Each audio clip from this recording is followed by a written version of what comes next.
আসসালামু আলাইকুম, জান্নাত কিচেন ব্লগে আপনাদের সবাইকে স্বাগতম।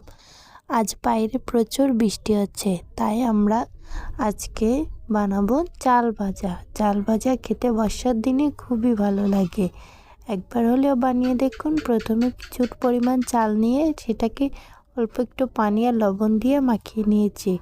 এবার একটি কড়াই সুন্দরভাবে গরম করে কড়াইয়ের ভেতরে চালগুলো দিয়ে দিলাম। দিয়ে সুন্দর করে নাড়াচাড়া করতে হবে। নাড়াচাড়ার পরে রাখতে হবে, নাহলে চালটা নিচ থেকে পুড়ে যেতে পারে। চালটাকে সুন্দর করে এবার আমরা ভেজে নেব। এ পর্যায়ে একটু শুকনো লঙ্কা ছোট ছোট ফালি করে দিয়ে দেব। আপনারা এর ভিতরে পেঁয়াজও দিতে পারেন, পেঁয়াজটাকে একটু বড় বড় করে কেটে দেবেন।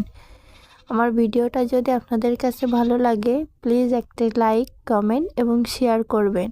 আর যদি ভিডিওটা আপনাদের কাছে